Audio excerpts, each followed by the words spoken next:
Good morning and welcome to the Jefferson County Commission meeting. Today is Thursday, March 7th, 2024. It's 9:30 a.m. Some of you came in early. Notice there was two sign-up sheets in the back, one for public comment and one for a public hearing at 11 o'clock for Arcadia, Arcadia Hill subdivision out in Shenandoah Junction. I just wanted to make a quick announcement that they have withdrew their application. So we will not be having that public hearing today. So obviously the folks that are listening, that's behind that agenda item might want to come in here a little bit earlier. So we'll be canceling that public hearing today. They have removed it. We want to start off today with a prayer from John C., Assistant Pastor of Frederick Baptist Church. John?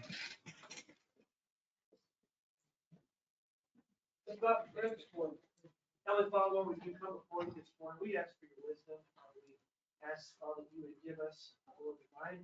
We would lead us in all truth this morning. Thank you, Father, for our country. We thank you for those who have sacrificed so much. And we owe them great price. I pray that we do our duty this morning, honor you first and foremost. That we would, Lord, keep ourselves as a nation, as individuals under your authority, under God. It is in you that we do trust. And so, Father, we ask for your guidance. Father, we ask for your blessing, Lord, upon these leaders. I pray that they would make the decisions, Lord, that would keep us, Lord, unified, that would put us together, Lord, that would put us, Lord, under you, and Lord, that would lead us in truth. I pray that these here, Lord, as citizens, would do their part to represent those that, Lord, are in their house, in their neighborhood, and that we would come together, Lord, for a common strength. So, Father, we ask for your blessing. We ask for your guidance. We say this all in the name of Jesus. Amen. Amen. Okay, remain standing for the pledge. I pledge allegiance to the flag of the United States of America and to the republic which stands one nation under God, indivisible, with liberty and justice for all. And you could remain standing for the West Virginia pledge. I'll ask Commissioner Jackson to lead us off. I pledge allegiance to the flag of West Virginia, which serves as a constant reminder that mountaineers are always free, which stands as a symbol of majestic mountains, fertile forests, rich veins of coal, and the pride of her people. Thank you.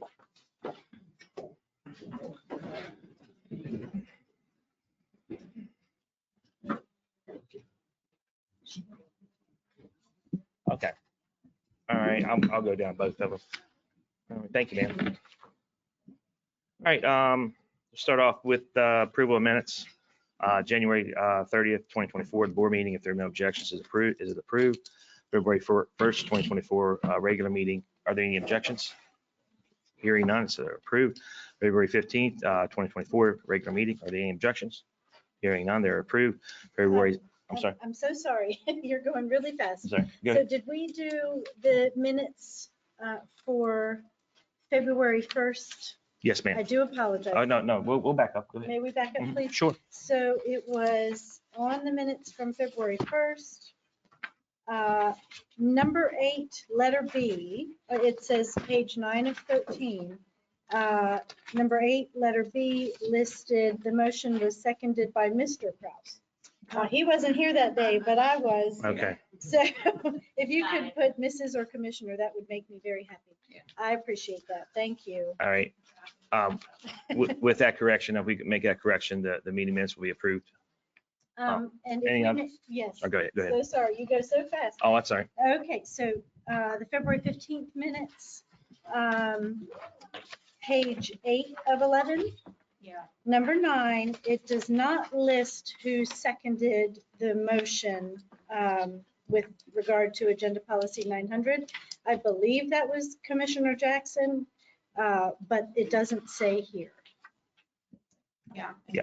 And it, Was there something else I missed? well, and I thought too, at the bottom, I thought it was Commissioner Jackson and Kraft voted in I'm favor. sorry, we can't hear anything. Oh. Oh, I'm sorry. Yeah. Trying to get used to these. I'm sorry. I'm sorry, Jane, what were you saying?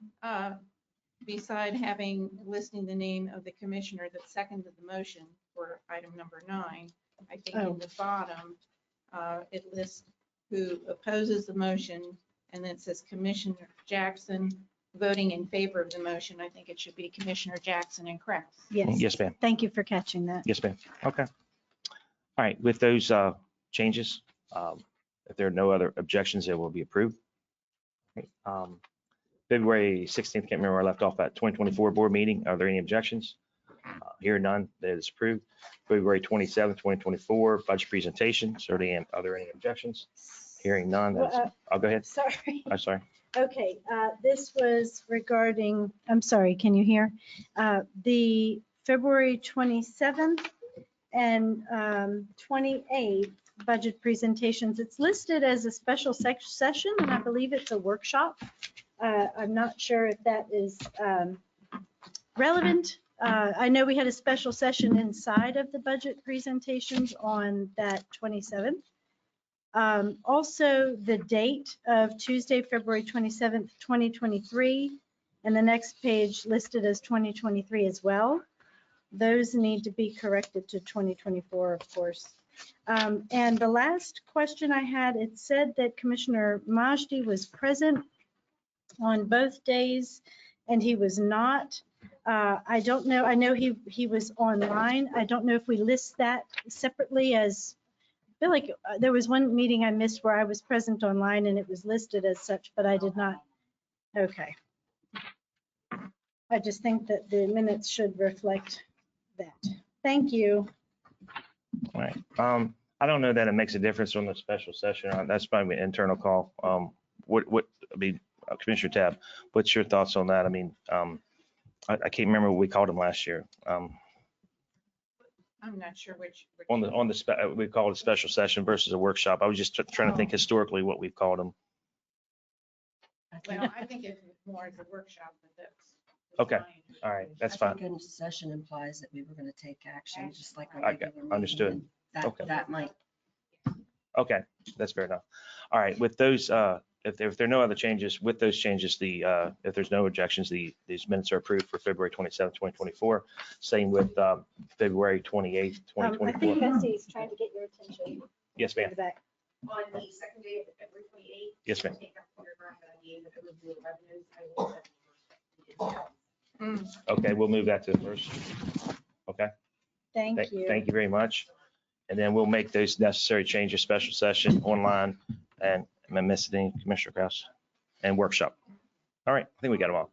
All right, is there any objections for February 20th, 2024 budget presentation? Hearing none, they're approved. All right, approval accounts payable February 29th, 2024, amount of $568,074.94. There are no objections, that is approved. Accounts payable for March 7th, 2024, amount of $224,286.25. If there are no objections, that is approved. For manual checks, March 1st, 2024, an amount of $307,735.79. If there are no, Excuse me. yes, ma'am.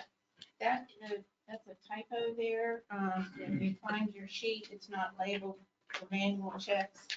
That is $30,735. Oh, that's good to know. Thank you. All right. All right. Thank you. Thank you for catching that. I just read off that one.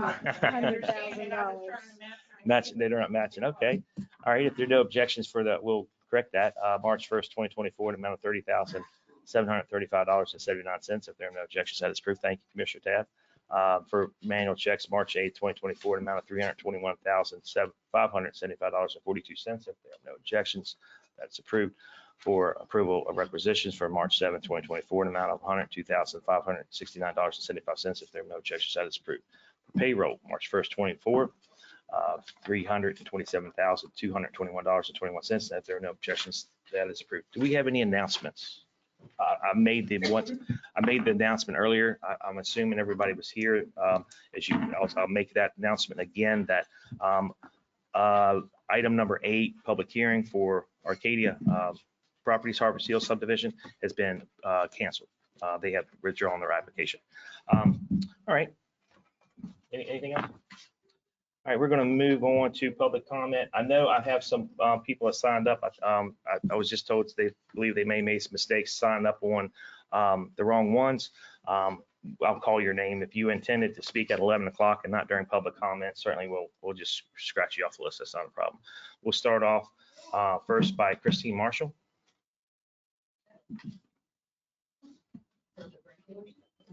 This is just for the regular public comment. This is, yes, ma'am. I didn't know. I have two sheets.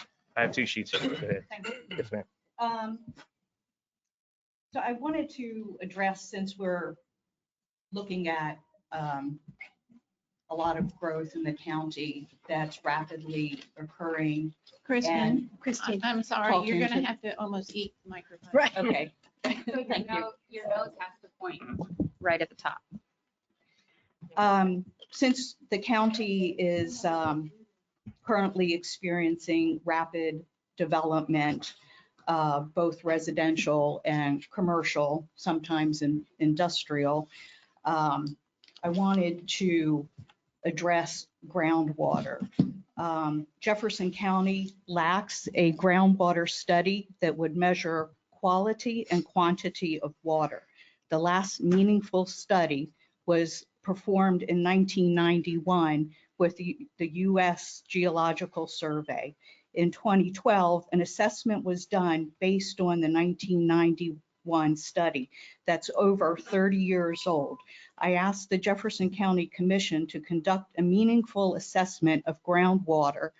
Please partner with the USGS, as was done in 1991, to do so.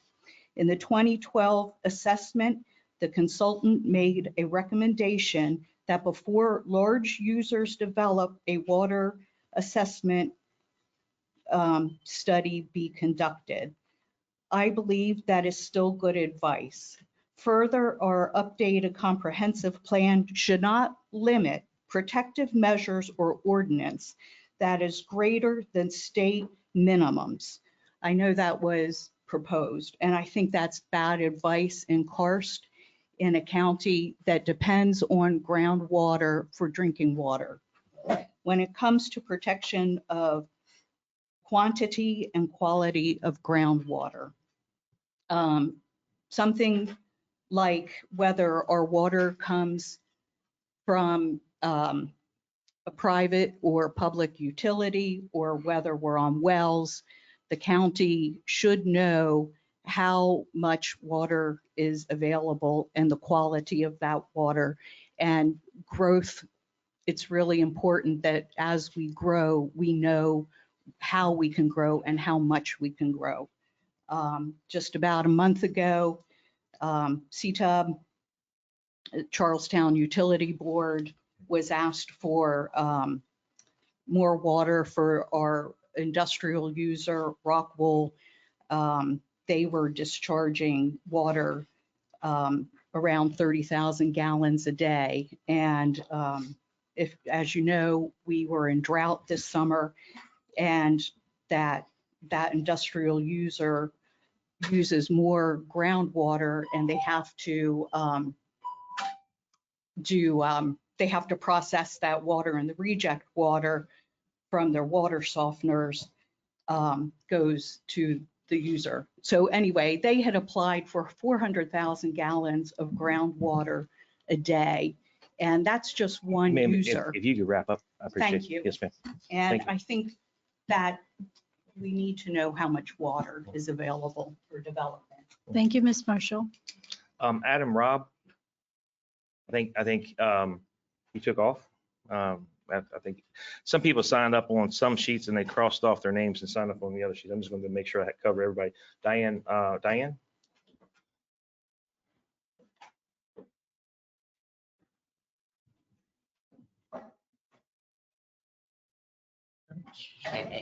All right. Can you hear me? Yes, ma'am. Okay. I was going to comment about the application, so excuse me if this sounds a little disjointed. I was going to urge you to deny it. We do not have the basic infrastructure in this county to support the residential growth that's taking place. Furthermore, the destruction of farmland for residential and industrial uses threatens our local food security. We are risking our children's futures so that a few folks can make a fast buck, folks who are not local, but who apparently live in San Jose, California. That was for Arcadia. Your job is simple.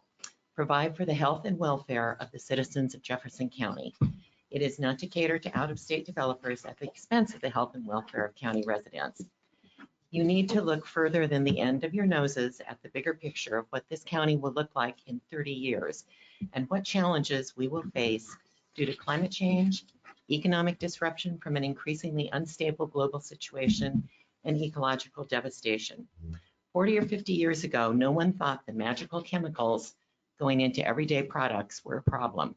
Well, fast forward and look at the cancers of the age of forever chemicals. What if a few local officials back then had asked about the long-term impacts of these chemicals? What if they had looked beyond the end of their noses? Christine and I did not coordinate this, I promise, but have any of you looked at the county groundwater study from 2012? Does the county carry out groundwater monitoring to ensure that our water usage does not outstrip groundwater recharge rates? Do we have a groundwater protection committee as suggested in that study? Those are things you need to be doing before you approve significant changes to zoning. Groundwater protection, this is a quote from the study, groundwater protection should be incorporated into the long-term planning to identify and establish measures in place to protect our source water areas valuable to the county's economic future. If we don't have good quality water and enough water, we are not going to be able to develop appropriately. So please set up a groundwater protection committee, and if the zoning application had still been here, I would have urged you to disapprove it. Thank you, folks. Thank you. Thank you. Next, we have Jackie Miller. Question. Did I understand that the Harvest Hills is not going to take place today? That's correct, ma'am. They withdrew their application. Okay, Yes, ma'am. So that will not take place at 11 o'clock today. okay. Mhm.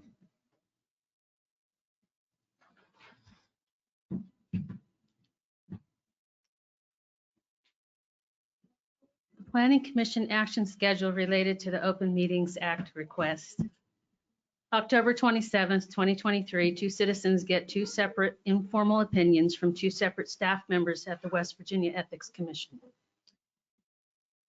They were told that the governing body that makes recommendations to another governing body are subject to Open Meetings Act.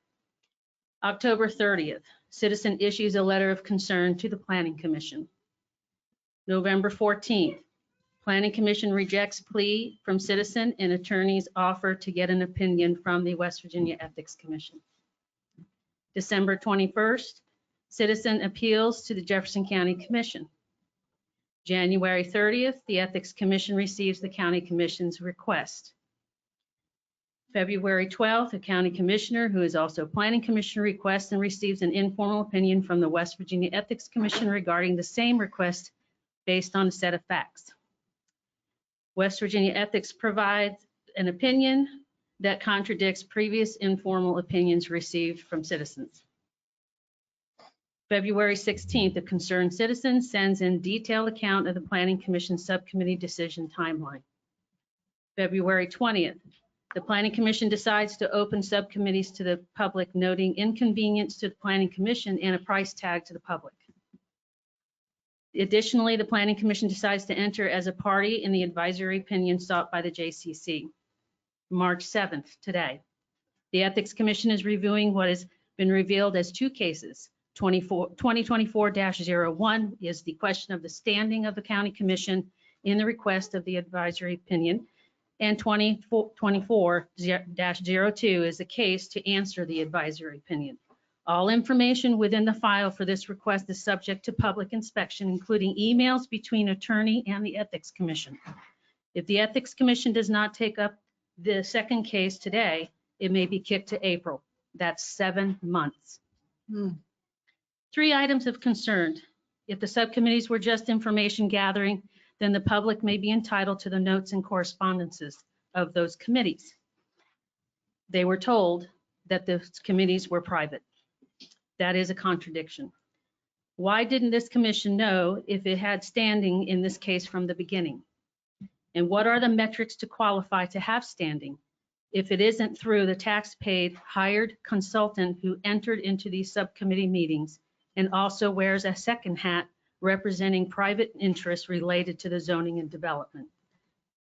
So that's the timeline, 7 months for a simple question, for a simple opinion. I'm pretty sure that that's called red tape, but I could be wrong. Appreciate your time. Thank you, Ms. Milan. Next, we have Richard Urban.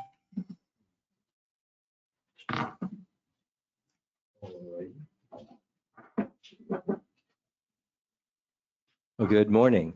I'd like to address, as you said, I'm Richard Irvin, systemic problems with property tax valuation in Westridge Hills.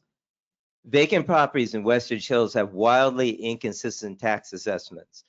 Per acre assessments for vacant properties are as low as $1,100 per acre or as high as $98,189 per acre for vacant properties, the difference of 8,826%. Land purchased by LHVC LLC is appraised at $1,851 per acre average, whereas the actual sale cost of property was $21,181 per acre, a difference of 1,044%. The parcel directly adjacent to my property is valued at $4,039 per acre, while my parcel is valued at $66,664 per acre, a difference of 1,551%. 1/3 of the 56 properties adjacent to our properties on Mountaintop Trail have land values of $7,000 per acre or less, yet the assessor's office indicates the property value should be $42,346 per acre, while the actual sales price of vacant properties in Westridge Hills is $19,796 per acre.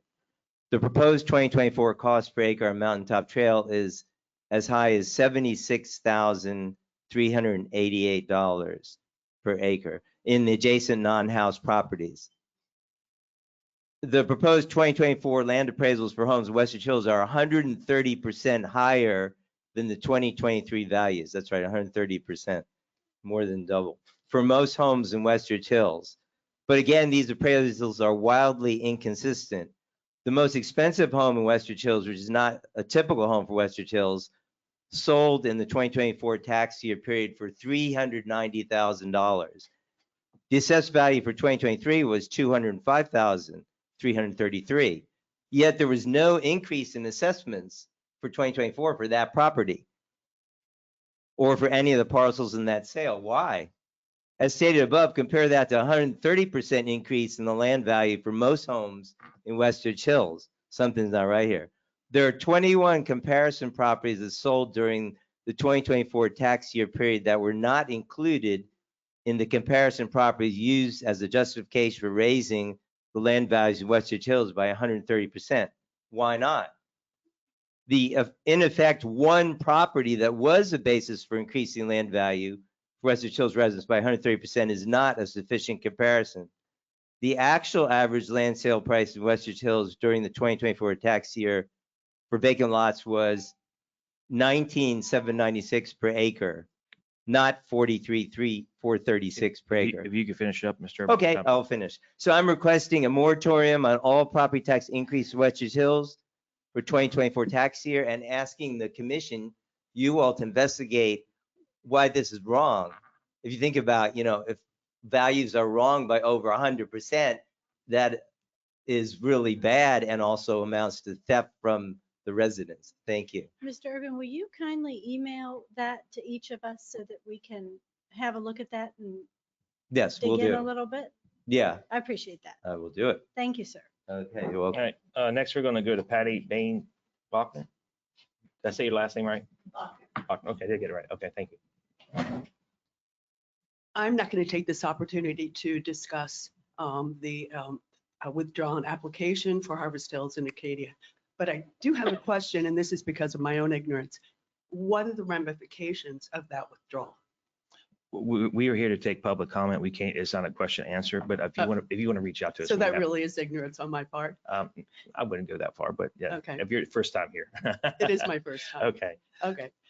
Thank you. Yes, ma'am. Next is David Tabb.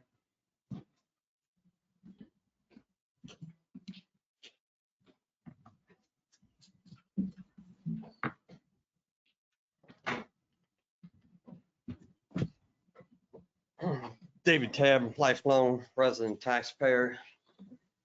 I apologize. The last 10 days, I've had less than 20 hours of sleep. And you guys are involved.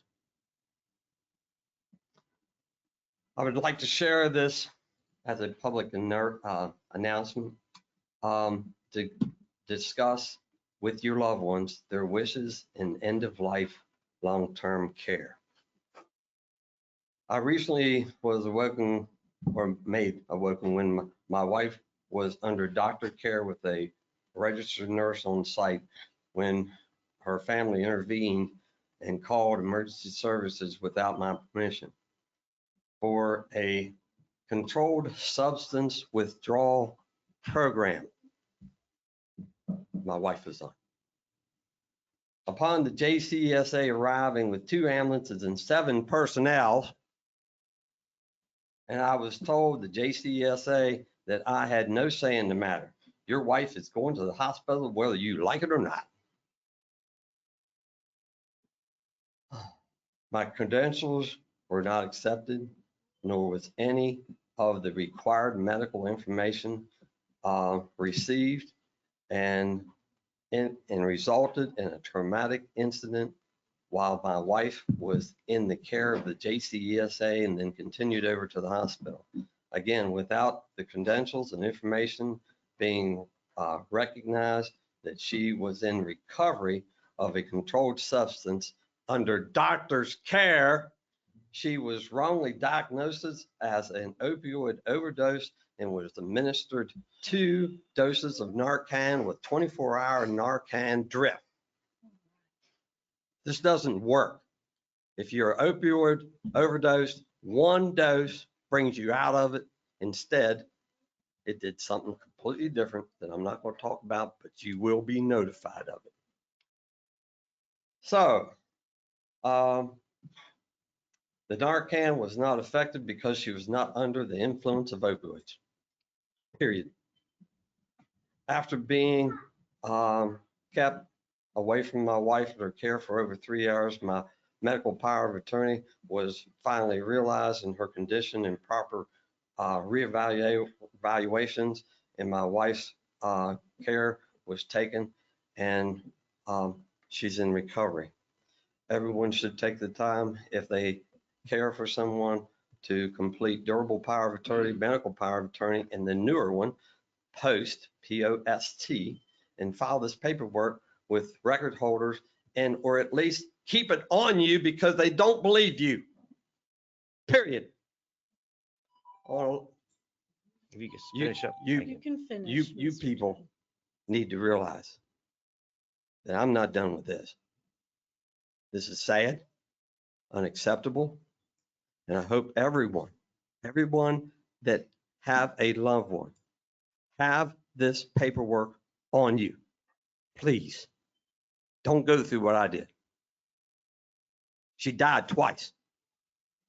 And then they did all these things that, oh, we saved her life. No, you freaking killed her. By the way, y'all have a nice day. Next, we have Chrissy Weimer. Thank you, Mr. Chad.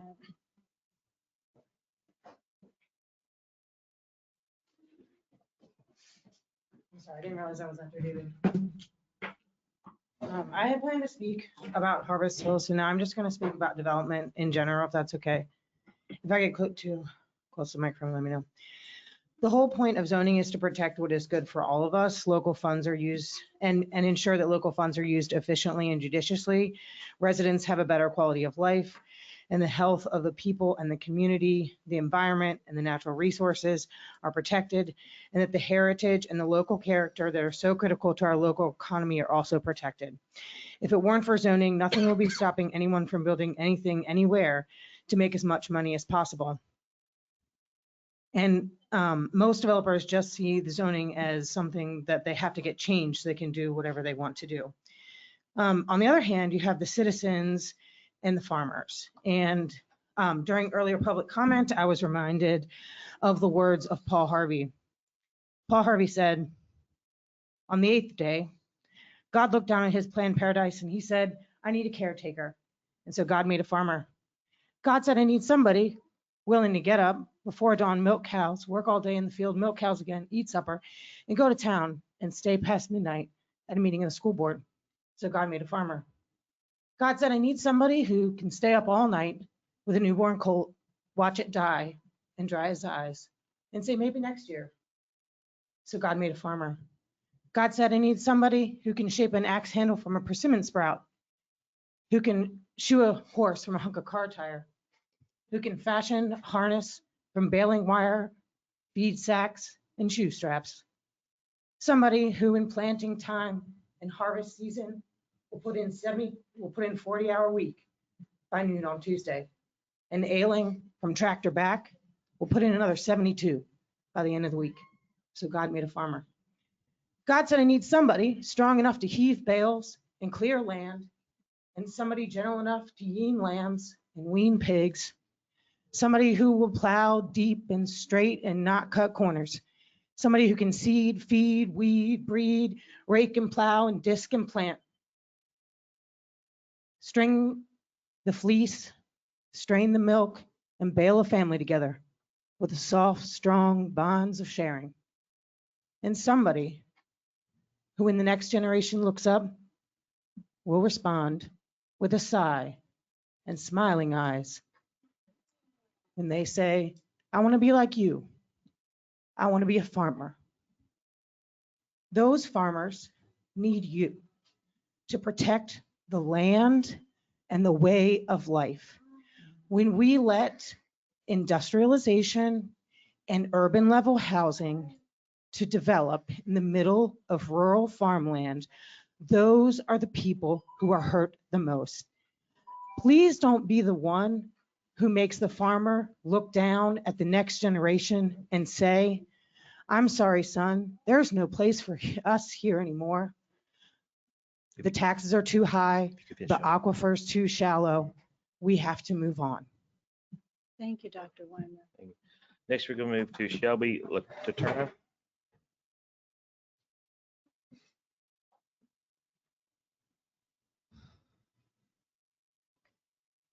Good morning. I'm Shelby, and those are my two of my 4 kids there in the back making noise, so I appreciate you all tolerating them. I came today to speak about what Arcadia's plans were, and I know that that is shifting, and I don't know what their intended steps are next, but along those lines, I do care about the development in the county. It's important to me. You have future, hopefully, landowners that want to stay in Jefferson County here with me today. I am concerned about the rate of development. Just going down Flowing Springs Road, I guess I should back up and say I'm a Shenandoah Junction resident. When I'm driving down here to the library, there's a lot of land being cleared, a lot of high density development. And I'm wondering, as much as we love people here, do we have enough space for them? Do we have the infrastructure? Are we going to be the ones responsible for the huge cost to upgrade the electrical grid? What's happening for our farms? We have a small farm ourselves with the groundwater. Is there enough water to support that rate of development? And I also have concerns about if we look at what happened to our neighbors over the mountain in Loudon, this was them not that long ago. And look at what Loudon has become. I spent time there as a child and lived there, and I would never raise my family there now. I do not want to Ashburnize Jefferson County. This place is a beautiful, wonderful place to raise children, and it's that way because of the rural heritage here. My kids want to have chickens. They want to shoot clays in their backyard. They want to have free space to play along the river and enjoy all the wonderful things about here.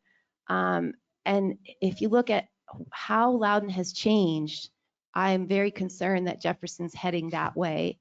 If we just agree to any developer that comes and says, I have the land, this is what I want to do with it. And I think, I guess my request is, as these developers come to you all, to please be thoughtful, think about, okay, yes, we will agree to some development, but maybe not 1,000 homes.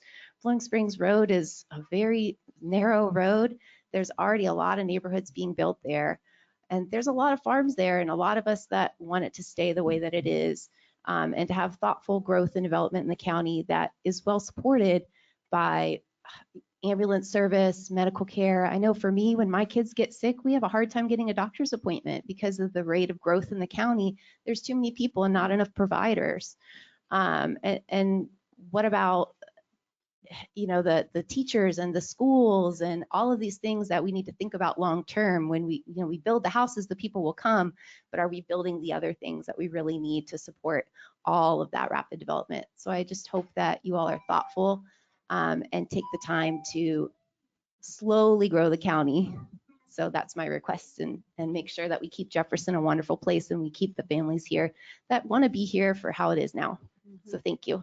Thank you. Thank you very much. Do we have anybody on?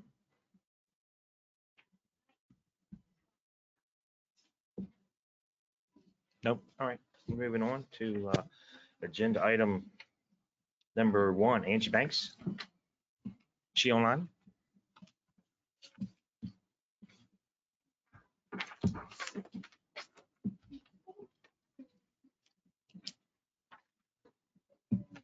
Angie, are you online? Yeah, and you're self muted, Angie. Okay, thank you. They just unmuted me. We can hear Can you. you hear me now? Yes, ma'am. Okay, I have 2 exonerations. The first one is in our 2023 land book, described as map 1, parcel 10 in the Harpers Ferry Corporation. The property is used as a second home, so it should have been in class 2 instead of class 4. Assessed value $236,500, tax amount $3,061.26. Applicant is Donna Truitt, ticket number 16165. I move to approve ticket number 16165. Second. Any discussion? All in favor, say aye. Aye. Opposed? Motion carries 5-0. The second exoneration is in our 2023 personal property book in Ranson Corporation. The assessed value of the 2022 Jayco travel trailer was assessed too high. So the value difference is $6,284, tax amount $178.21. The applicant is William, I'm going to spell this last name, ECHEVERRIA, and ticket number 313468. I move to approve ticket number 313468. Second. Any discussion? All in favor, say aye. Aye. Anybody opposed? Motion carries 5-0. Thank you. Thank you. We're going to move on to agenda item number 2, Sheriff Hanson. Good morning, Commissioners. Morning. I have one item on your agenda today. I've spoken to you previously about the mental hygiene system of Jefferson in West Virginia being broken. Last year, we took 41 mental hygiene trips. That was the ones that were, the judge certified them and they were sent someplace, to a hospital someplace in the state. As of right now, we have 23 since the beginning of the year. One of the problems we're having is that Sharp hospitals lost certification on half their beds. So the bed is only half of the beds available at Sharp Hospital. So a lot of times my trip guards are going to Huntington. What we are planning on doing is we've taken 4 bailiffs that have agreed to become bailiff trip guards. Is going to be Team A and Team B. When you're agreed to during that week from Sunday to Saturday, you're going to be on call. You're going to get $25 a day to be on call. That means they can't drink. They must be available to take the trip. They're going to, if they work as a bailiff, then they take the trip and they come back. They'll get to whatever hospital they're in. They'll let the patient off. They'll go to a hotel, spend the night. The time stops then, and they'll come back the next day, and their time will start again when they get back in the car. It's the only way I can do this. The trips, and one of the problems we're having now is besides them not, because the beds are only half the beds and available in the state now, we have found out that once a judge certifies an individual as a threat to themselves or others, and they're to be hospitalized, if there's no beds available, I must house them at the sheriff's office until a bed comes available. It means I have to have somebody watch them besides a deputy, because the deputies are out taking care of the crime in this county. What I'm going to, I have enough money in my budget to cover it, and it's going to be covered by the bailiff trip guard money. I'm just going to add your overtime money for that. But I'm going to ask you, when you start talking about your budget next year or this year, that you leave those line items alone. And also that I'm going to ask that there be a drop down under Munis for on-call. So those team A, when they're on call from Sunday to Saturday, they can drop down. They're going to get $25 a day to be on call. Again, that means that really much they're giving up their life that day. They can hang around the county, but they must be available to take a trip, especially on Saturdays and Sundays. What's happening is the mental hygiene system is broken. Legislatures are trying to fix it, but it's a slow process. And so I'm asking that you allow me to have a drop down for my two teams for trip guards, that they can get their $25 a day on-call fee, and that you leave next year when you go through a budget that you leave the additional overtime funds alone. All right, thank you. So obviously this is a budget neutral ask. I will be happy to move up and approve the restructuring of the trip guards. Second. Any discussion? All in favor? Okay. One question. We've already talked about this. The $25 call, is that for two people? Yes. Okay. Yes. I'll leave her. Two people, both members of the team, A and B. Okay, so there's in essence four trip guards, and team A will be two members for the week, and team B will be the next week. Commissioner Tabb, yeah. I'm just saying, I just want to make it clear, we're not committing to next year's budget. I understand that. I'm just asking you to realize that that's what we're using this year and hope to be able to use next year. Yes, okay. All right. Any more discussion? All in favor, say aye. Aye. Opposed? Motion carries 5-0. Thanks, sir. Thank you. All right. Have a next- great day. Thank you. You too. We're going to move on to agenda item number 3, Nikki Painter. Approval of poll workers. Good morning. Morning. You should have in your packet a list of poll workers and alternates that were approved and presented by each party's executive committee. I just ask that you approve that. You will also see an additional list of alternates that are people that have contacted our office directly after the deadline to submit it to the executive committees. Those of you know, we typically go through this entire list and more by the time the election day rolls around. So as many people as we can get on the list is appreciated. So. All right. I'll move to approve the poll workers and alternate list for the 2024 primary election. Second. Any discussion? I have a quick question. Just because I haven't really educated myself very much on this process, I do wonder if is it appropriate that we have an elected official or more than one I see on our list, or is that doesn't matter?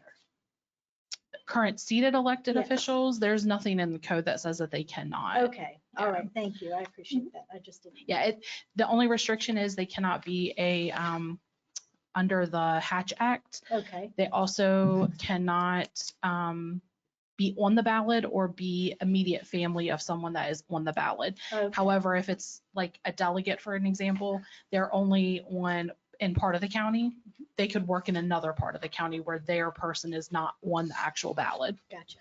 Thank you very much. I appreciate I that. have a question, it's minor, but just out of curiosity. So I'm looking at the poll worker Republican. There's an item that says reply. It indicates that they replied, but it's not with the Democrats. Is there a reason why the forms are different? They each do their own, Oh, they okay. add their own columns, and that was something that they used internally. Okay. Yep. Thank you. All right. Any other questions, discussion? All in favor, say aye. Aye. Opposed? Motion carries 5-0. Thank you. And you'll just stay here for agenda item number 4, I'm assuming. Yeah. Yes. We're going to move on to, it's under Karen Oden, probate for the county clerk's office.